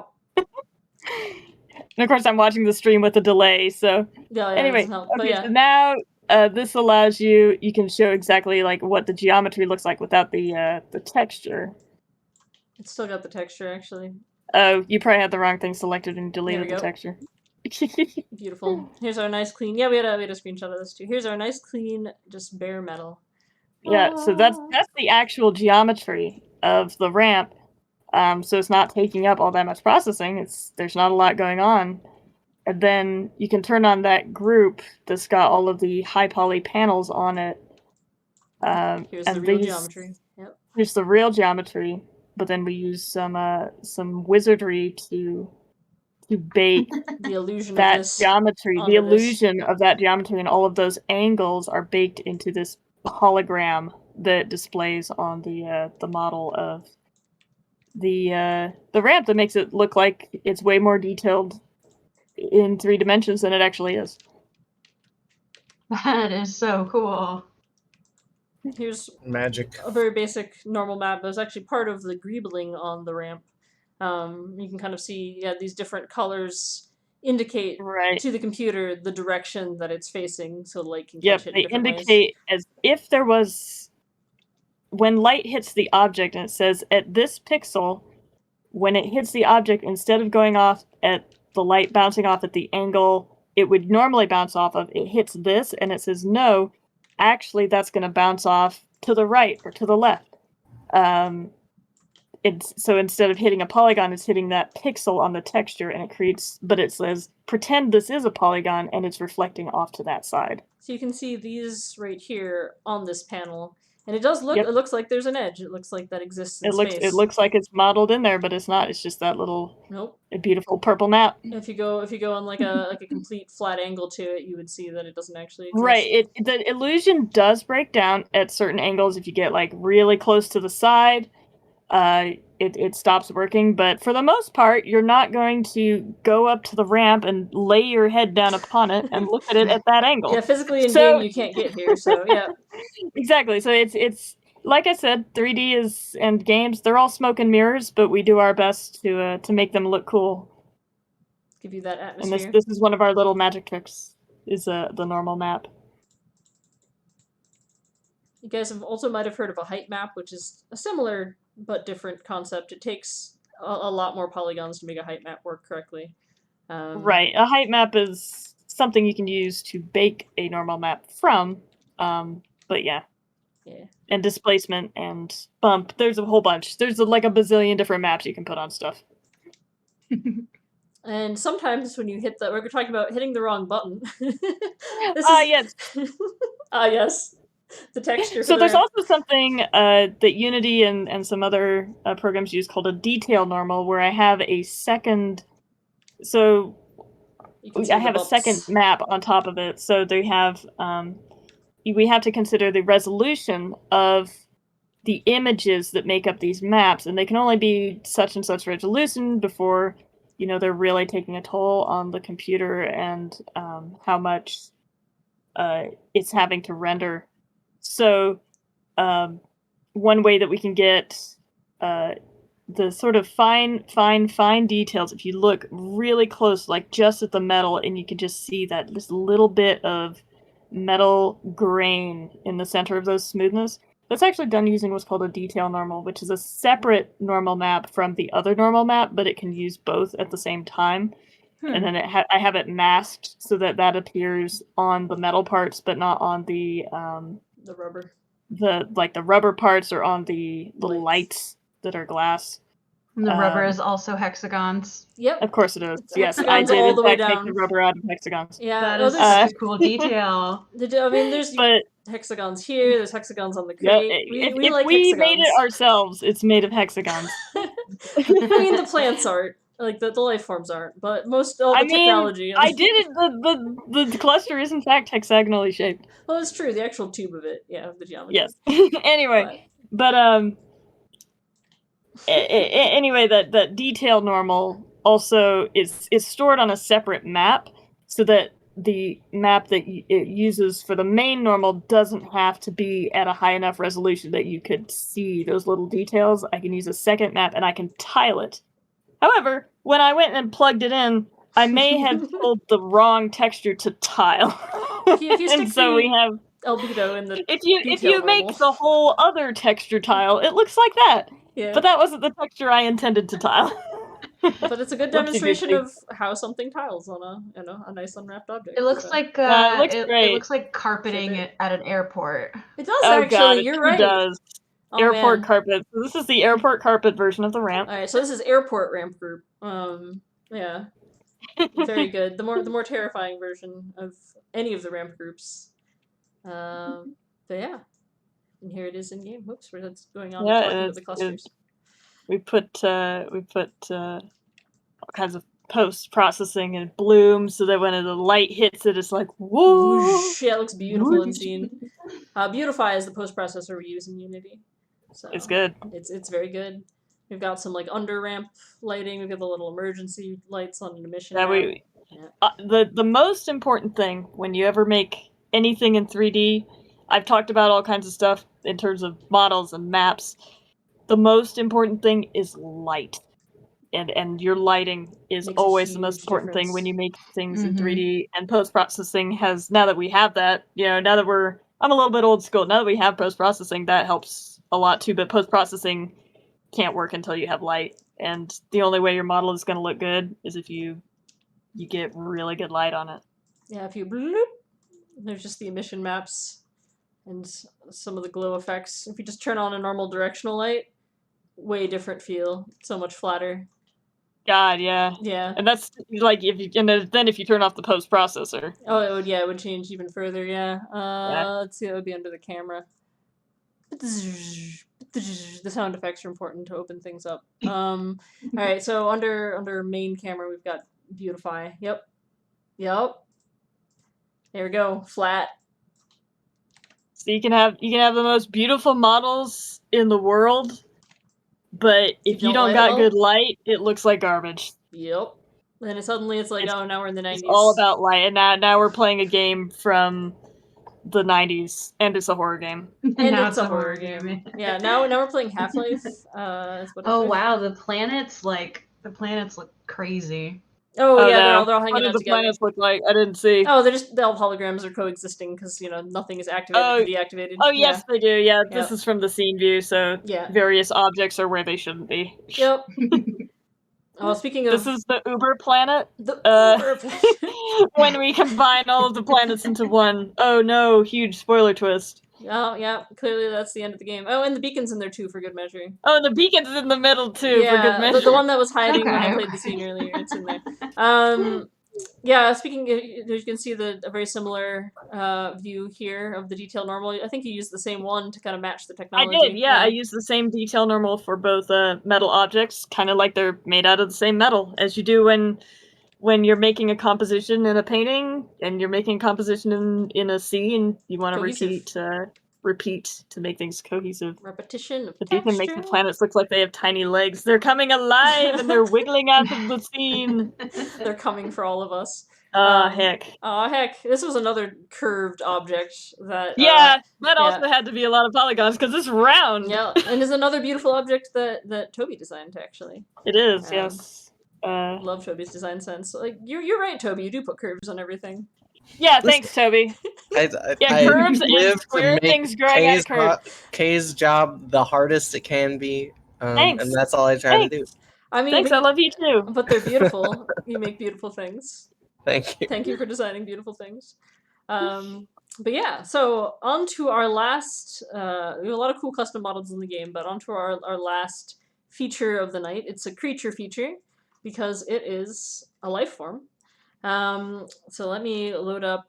Actually, I don't have to load up Recall. I'll just walk into the. So before we do that, I Mhm. just want to, just in case people are watching later on a VOD or something like that, if you go to bit.ly/second star kick, that will take you to our Kickstarter page where you can check out our reward tiers and donate for our full game to be made, because we would really appreciate that. So, We need help. It helps us to afford stuff like voice actors, and yeah. Yes. We've got a So lot more. definitely check it out. And you Check can it get totally out. rewards. You can get rewards. You could design your very own little plant, and I will model it. Yes, There you go. actually, that is one of our tiers. You can. That's one of our tiers. You can design your very own little alien life form, and I will make it. And this great spoilers, too. team will help you design it, and we will all make it with you. Where did I put the reference sheet? I was going to spoilers was to the delicious. reference sheet. It was super tasty. I definitely put it in here. Here we go. Yeah, so this is a spoiler of everything we're about to talk about, but you can have your very own reference sheet of a thing you dreamed up. Anya will draw you a beautiful reference sheet of your life form, and Okay, we'll I make it will real. model it and texture it and put a normal map on it just for you. Everybody loves normal maps. But yeah, so we have 3 life forms featured on each of the 3 planets. The data indicates 3 planets. Each of the 3 planets that you can visit as Dr. Lee. One, you're following the footsteps of the second star. I can say words. And so the 3 on Urkala are silicon-based life. Let me skip back from these spoilers. Whoop, now we're back in Rampland. So it's always neat to talk about our inspirations, I think. A couple of the inspirations for the clusters. I was always obsessed with the idea of silicon-based life ever since I was a kid. If you've seen the episode Devil in the Dark in the original series of Star Trek, where Spock mind melds with a silicon-based entity, It's like a weird, like orange and gray blob that's on the floor. It's like 5 feet long. That's the one. It was actually pretty scientifically accurate, too, to how silicon-based life would be. So it made sense that it was living down underground in high pressure and high temperature. So when the team was talking about wanting to design a lava planet, that was the very first thought that I had was, yes, silicon life is going on it. This is happening. And then we as a team are pulling a lot of our kind of overall design inspiration from old school adventure games, especially games like Myst. But one of my favorite adventure games as a kid was The Dig, and there were these little glowy plants that kind of reacted to people's life forces in The Dig that just are living rent free in my memory. So that's where the bioluminescence came in. The form factor, I like doing a lot of hiking and see these guys a lot. This is coral crown fungus. And then literally like earlier in the year before the Second Star team got together, I was visiting Kay in Colorado actually. And we were looking at aspen trees, and I was teaching you about aspens. This whole picture, this isn't a bunch of trees, this is one tree. That's a tree. That's a tree. They share a root system. And that idea was fascinating. And I've got one of these giant meta plants in my yard. I've got like 4 aspen trees in my yard, and they're all one plant. So between those like 3 sources of inspo, the clusters came to be, and they were actually the very first life form kind of designed in the game. Like a primordial, these actually look just like little silicon shards in the very first concept art of Urkala. Version of them was there. And then skip Oh, forward. I a didn't know second. those were supposed to be the clusters from that drawing. Yeah, That was before I came on the team. I'm glad. Yep, that was early times, and then all of the very early concept art of Rakala, even in the caves and things, the clusters always played like a big visual role in the feel of the scene, lighting wise. Light. Once again, it's all about light. Yeah, because that bioluminescence was so visible, since we decided that we wanted to put Urkala in the demo, we decided we had to make the cluster life form as the one life form we're featuring in the demo.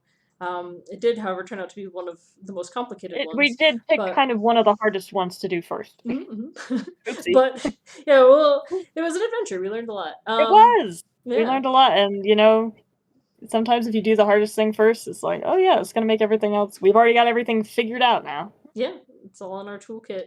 Also, in the early conception of this thing, they were called flora, but my botanist mother pointed out these absolutely would not be plants. So we had like a big conversation where we hashed out what they might conceivably be otherwise. She gave me a lot of ideas, and eventually our research led to labeling them multicellular prokaryotes. So a real life equivalent would be like a bacterial mat. These aren't truly multicellular, they're a colony. So something like the silicon life forms we have on Urkala have more cellular specialization than these do. But sometimes bacteria in real life are known to serve specialized functions, such as the way in which they chain in. This is strep actually, but it's a bacteria. This is not a very friendly bacteria. Get Urkala, you will get strep. Yeah. Oh no. But yeah, here's some more bacterial mats.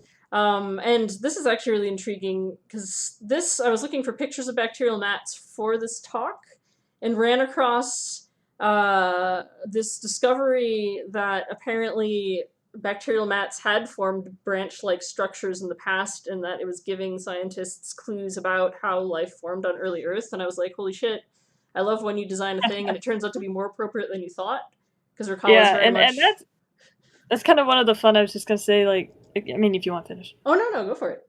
I was just gonna say, you know, something we wanted to do with Second Star is not just make sci-fi things that look cool, because we do want to do that, of course, but we wanted to make things that made sense. Like, we really wanted to ground this game in reality, and we've done our homework. You know, we wanted to in the same way that the outside of the ship we want to match the inside, we want the life forms to make sense. So we've done our research, we write it up, it's all in the game, our world building, and like I said, we consulted. Fortunately, conveniently, your mother is a biologist, but we consulted with her, and we really figured it out down to whatever you said they are. Oh, multicellular prokaryotes. Yeah. Thank you. You're good. So there's prokaryote being like a simple cell versus a eukaryote, which is like an animal or plant cell. But that's getting. There's also those weird things in the ocean that do those really long colonies, and I am blanking on what they're called. Cyanobacteria sometimes, and there's algae that lives in the ocean. They're macro. They can be 50 feet long. Oh yeah, I think there's some algal cords that are prokaryote. No, it's not algae. I'll think of what they are. Okay, if you think of it, definitely bring it up. Yeah. It's hell yeah. But yeah, here's just another demonstration of that light, it affected the lighting so much that it was kind of necessary to start with it. So much like we showed you with the ship, the concepting process goes from the initial drawings. So we had Toby's lovely initial ship that he turned into an ortho. So I turned my initial scribblings into a set of orthos. And the way that are they crinoids? Someone says in the chat. Crinoids? Crinoids? That sounds familiar. I don't think so, but I think I just looked it up. I think they're called, and I'm sorry for pronouncing this, Siphonophore, aka Siphonophoroe. I'm sorry. Oh, siphonophores. Yeah. Yeah, that. Yeah. Yeah, those are hydrozoans. Okay, I know what you're talking about. They can be they can be 50 feet long, and they're made of colonies of little tiny things. That's a really great example. Awesome. Aw, And just those a bunch of little guys. There's the little guys. I will type this word into the chat. Yeah, that one's technically an animal, which is Yeah, cool. these are animals, not bacteria. Yeah. But the same concept of a bunch of tiny organisms. I mean, they're barely animals. They are animals, but only just.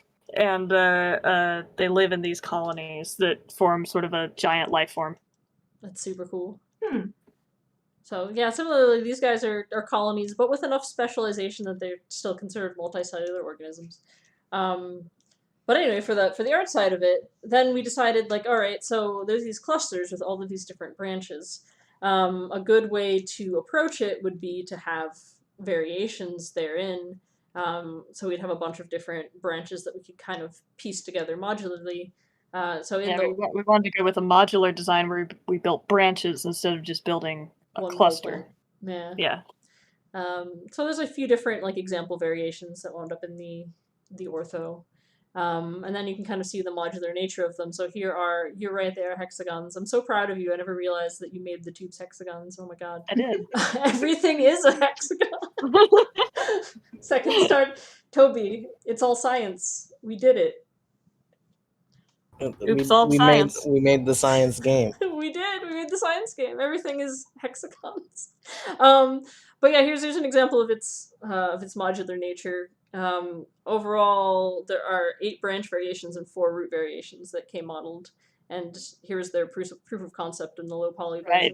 This is when I was still sort of designing each branch, and so I created kind of different ways that each branch could be used modularly to create these different plants, so that it's not like you went to this planet and there was just the same exact plant over and over, but we built like lots of variations. This is one of the main life forms on this planet. So we have ways I could put most of the plant underground, and then we just use the little top part, and that's one variation, or different configurations, scaling each branch, rotating them, that sort of thing. So here are the 8 branches and 4 roots, and they all had names.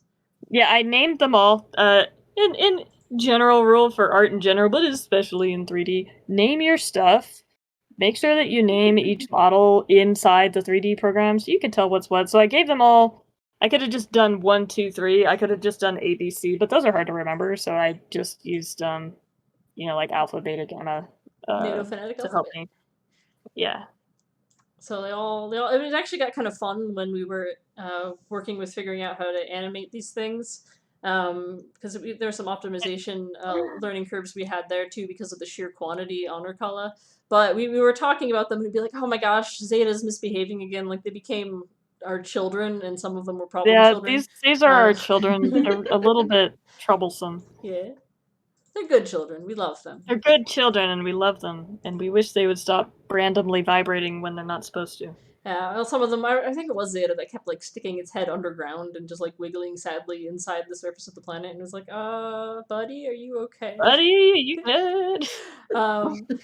But yeah, there's all these lovely variations, and then inspo for the texture, again, the bacterial mats, but combined with the actual texture of raw silicon. So you can kind of get that quick read as a player that you're looking at these things and they don't quite seem like a normal carbon-based life form. Let me open them up in Blender, actually.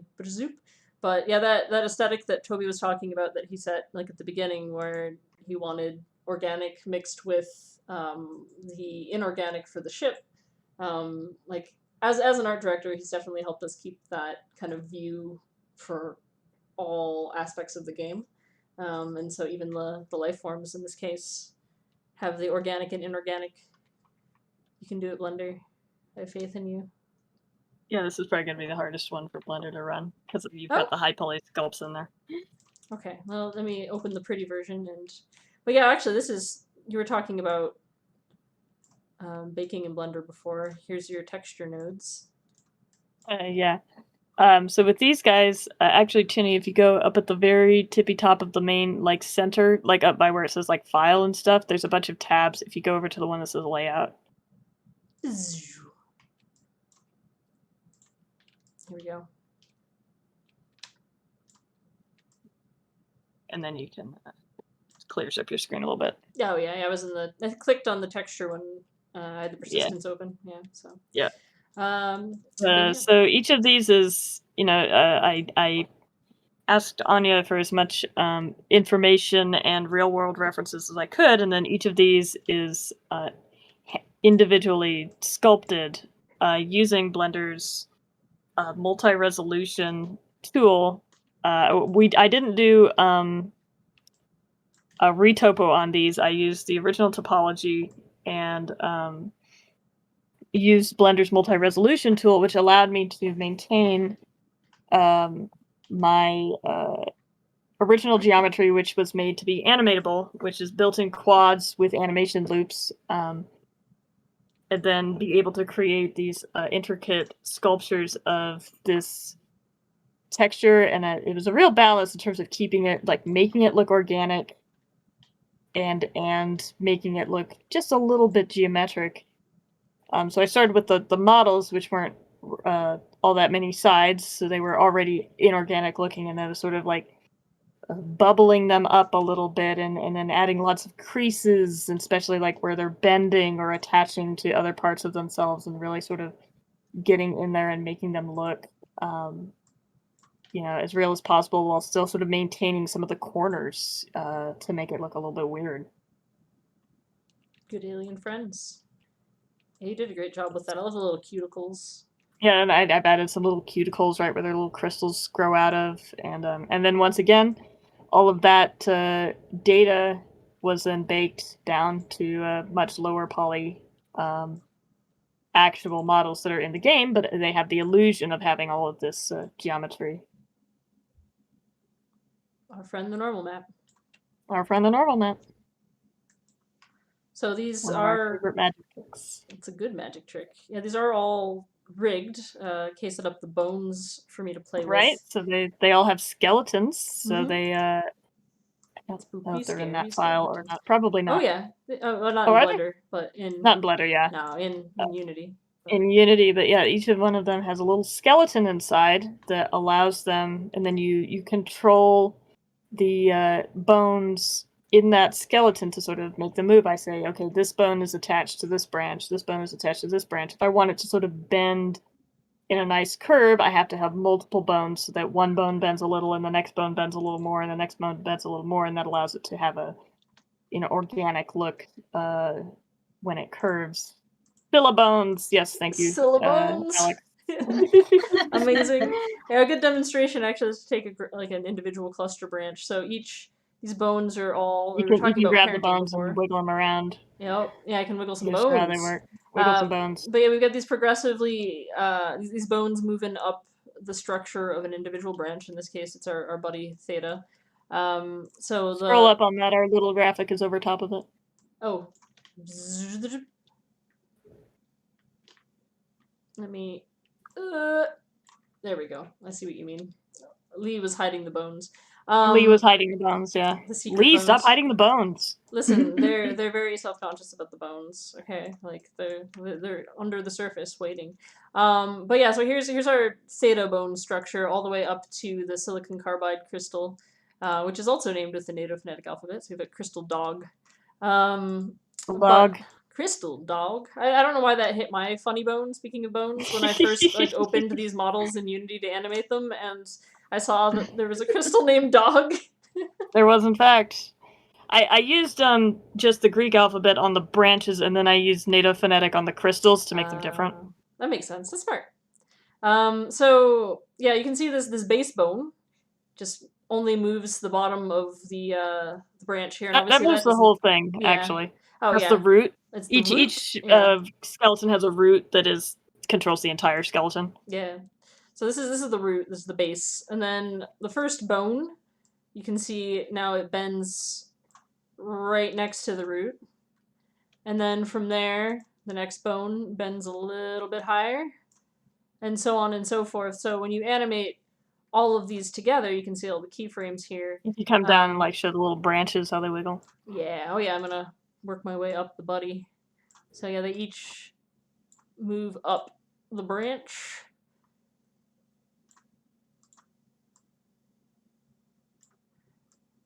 So then you can animate each piece separately and kind of get that secondary motion of the top branches, like wiggling slightly after the base would wiggle. And then when you put it Or all even together, in a different direction if you like. oh Yeah. yeah, to make it look really alive. Mhm. No, they're just swaying. They're just vibing. Each. Oh, in this case too. Speaking of parenting, we've got these wrappers on them in scene. This basically just indicates whether or not you've planted the cluster, and then the wrapper contains the animation of the individual branches and bones. That was a way for our programmer to organize that interaction where you interact with the hotspot of the planter using the cluster. So the ones in the persistence that you see in your little wiggly collection here are just directly animated, and the raw animation is looping in scene. But the clusters on Urkala have some other wild stuff going on. Because there are so many of them. No, don't save my changes. I don't want the beacon to be gone Oh forever. god. Oh god. Anyway, no. Well, that's why we use Git, and you can always go back. Oh, no. It just asked me don't save my changes, and I clicked don't save. It was me talking to Oh, Unity. okay. But yes, we do use a thing called GitHub, speaking of. Like after the stream, I will absolutely just discard this and tell it to go away. Make sure you discard all your changes. Yep. Yeah, they're using version control. But then very it's all on the cloud, so we can all work on this together. I can download a copy and submit changes. Generally, don't we be a little careful with Unity. Generally, try not to have people in the same scene at the same time because it's hard to resolve conflicts with Unity stuff. So try not to have them.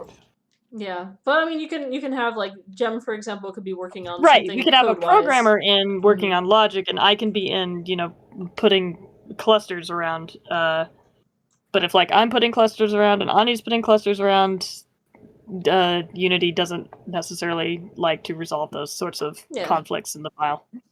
Generally, since we're a small indie team, it's pretty easy for us to just be like, "Hey, I'm in the scene," and exactly, we just communicate with each other and be like, "Hey, I'm going to be working in Urkala today. I'm going to be working on the persistence today."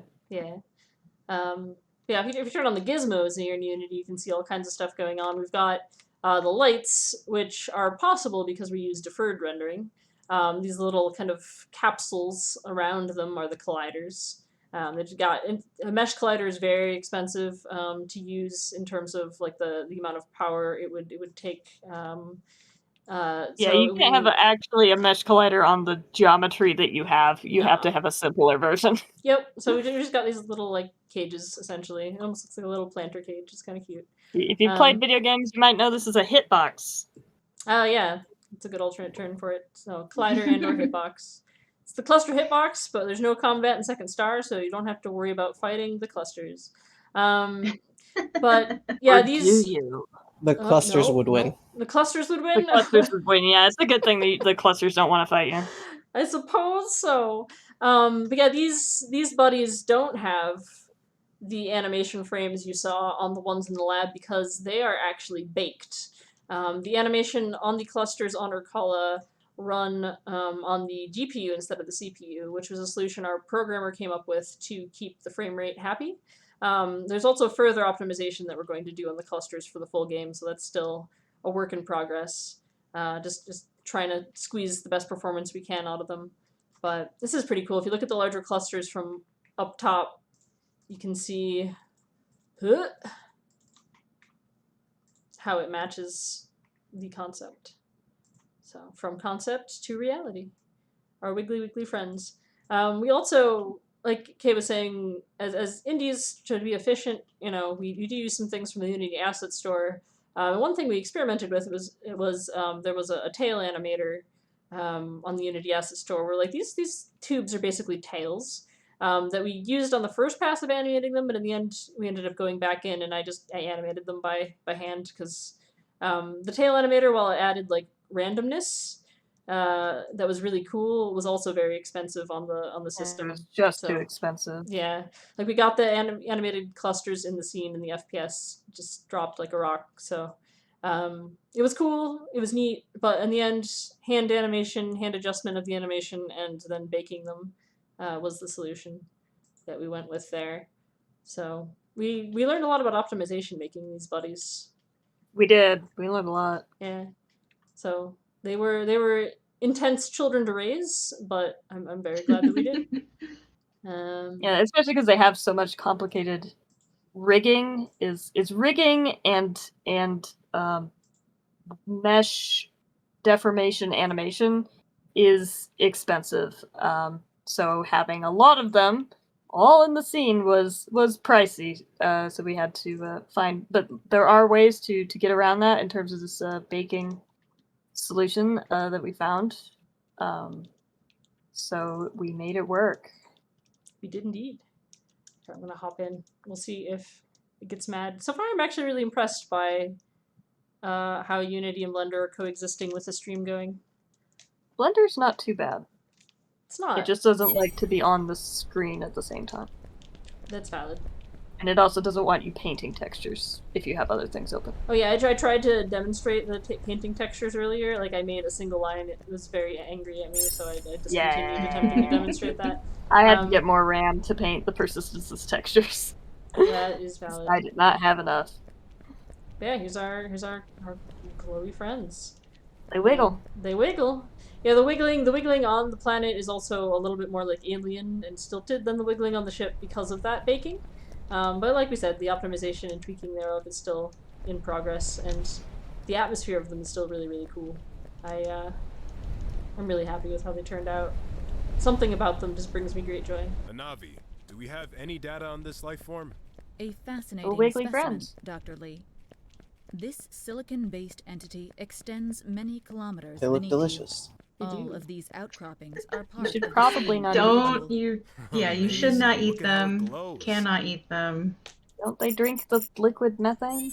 Yes, yeah, their solvent, the solvent for silicon-based life would absolutely not be water, which is part of the reason that we have the nitrogen methane rivers on our column. We did talk to an actual chemist about how that would work, which was pretty cool.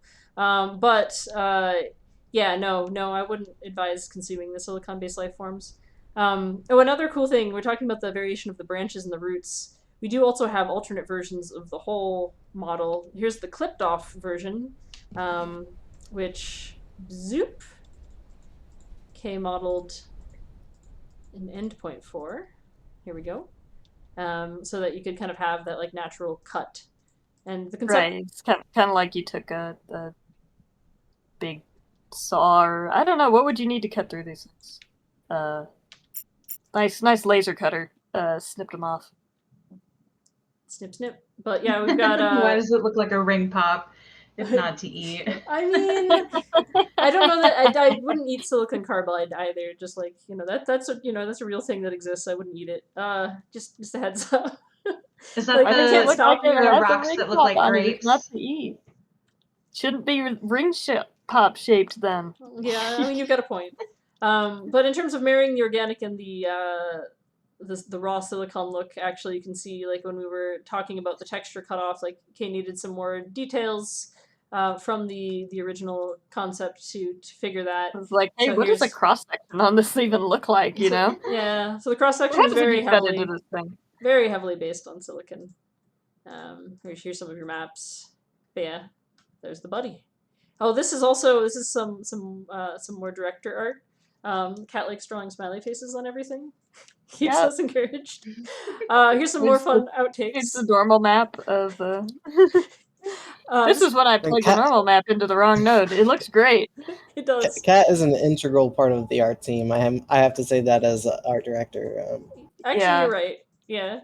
I don't know why we credit her as director and composer, really. She should be artist, yeah. Yeah. Yeah. But yeah, this is what happens when you plug the map into the wrong slot. You get McCluster play place. Here's a close-up of those nice, like, wet-looking cross-sections. And wandering around with them in-game. So that was our... And also, yeah, you can see, like, even though these are hand... Like, it's actually running the keyframes in real time on the ship. Even with all three of them wiggling, we've still got almost 100 frames per second because, there's only 3 of them versus on the planet when we have an amount. Each of these segments here is an outcropping of clusters. So an amount, since they are such like a big integral part of how the landscape reads visually. So, but yeah, and that noise was my phone falling off my lap. Oops. But yeah, thank you guys for joining us. If you have any questions about anything you saw here, now would be a moment for you to inquire.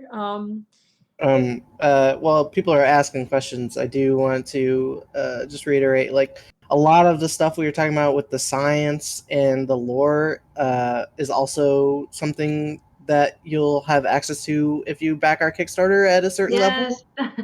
We have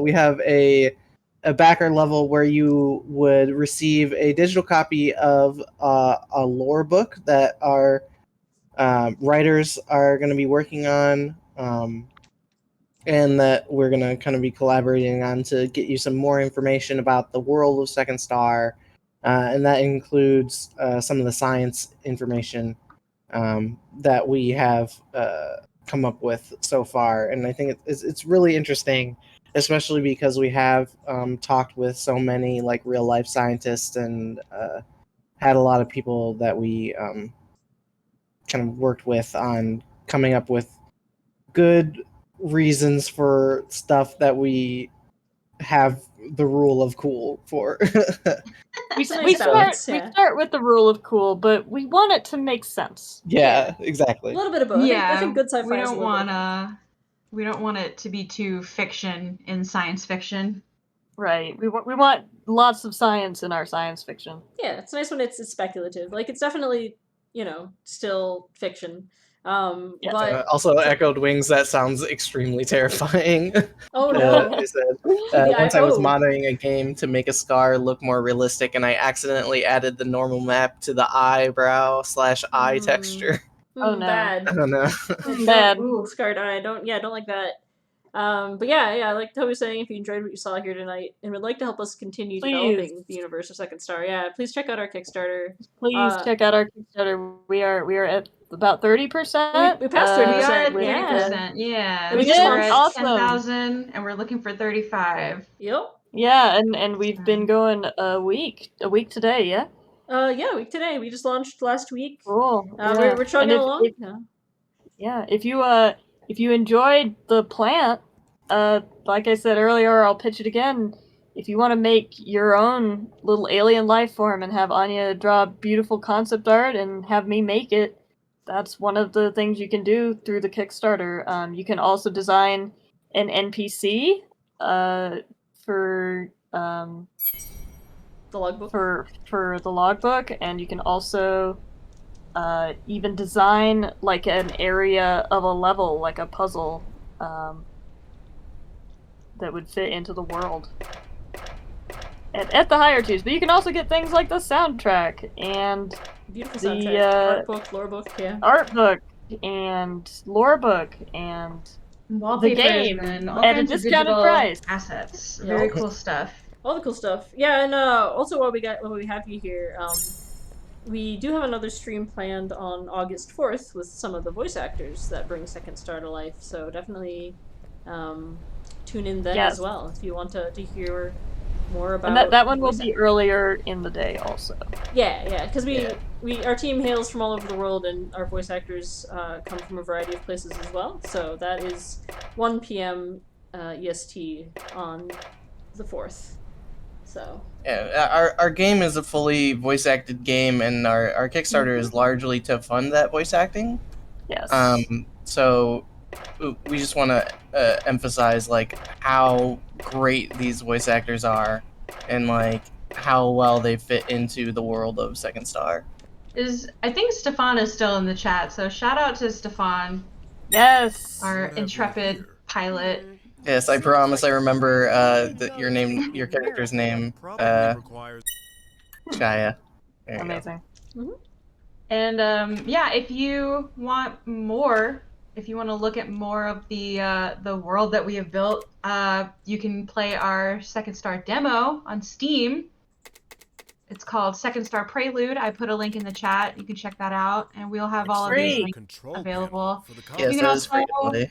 yeah, free to play, totally free to play, and it's very, very cool. You can You also go pick check your us own out Wigglies. on, yeah, check out the Wigglies in person. You can also, if you have questions later, or if you ever want to just shout out us, we are Second Star Game on Twitter, Instagram, Facebook, Tumblr, all of the social media. So definitely come and say hi and retweet our stuff. Yeah, we have some social goals for our Kickstarter as well. If you've got a Facebook that you haven't used in a while, you can you can share our post on Facebook. We have a Discord server we're trying to get more members for. You can also retweet us on Twitter. Lots of ways to help without any money is helping spread the word is really Definitely, wonderful. yeah. Word of mouth is crucial to It's so important. to our success for sure. And the penultimate social goal, I mean, I know a lot of you, minus Stefan. Stefan's horrified by this, but the baguette is near and dear to a lot of people's hearts. And We have a baguette plushie you can pick Yeah, up and we didn't enjoy in the showcase game. that, but he's oh, there he is. There he is. Yeah, you can. Our penultimate social goal is actually making the baguette inventory eligible and adding hotspots around the world for you to pose the baguette. So a baguette adventure companion. If that appeals to you, you should definitely share on Facebook, join our Discord. Yes. Yeah. Good times. The smiley face of the baguette. Yeah, there it is. It loves you. Speaking of detail normals, this normal is a felt texture that I acquired. It's literally a 3D scan of felt from textures.com, which is also, if you're a dev, is a great resource. Yes, it's a wonderful resource. Yeah, you buy credits that you can then exchange for various like resolutions of texture that you can use in your game royalty free. Yep. So definitely, like a lot of the rocks on Urkala, the different lava textures. There was texture painting that went into that landscape. That's a combination of like 5 different textures from textures.com. And then I think one other one that I did make a Photoshop normal map for, even though Kay said not to do that. For rocks, it's fine. For something clean like the spaceship, it makes more sense if it's something tiling. Yeah. If it's a tiling texture, it works. If it's like an unwrapped texture, not so much. Yeah. So everything has its own situation. But yeah, thank you so much, guys. Yeah, thank you for chilling with us all tonight and checking out our We hope this cool was informative game. and entertaining. Yeah, and if you guys have infotaining about Syllabones, if you have any more questions about indie dev, like we do, love talking to our fellow indies. Feel free to, poke us, reach out to us on Twitter. You can email us. We've got contact at Dyscordion Entertainment. We have a Discord. We have it. Yeah, you can just come in the Discord. Come and hang. Yeah, we could look at. I post pictures of my pet praying mantises sometimes. That's the good content. But yeah, we're happy to share our wisdom because we're kind of all in this together, and it's been a wild ride. We've learned a lot as a team, and we're really excited to bring you the full game of Second Star. There's a lot of cool stuff in the pipeline. So yeah, but thank you so much, guys, for tuning in tonight. I got the Kickstarter. Yeah. All right. If there aren't any more questions, then I guess we'll call it.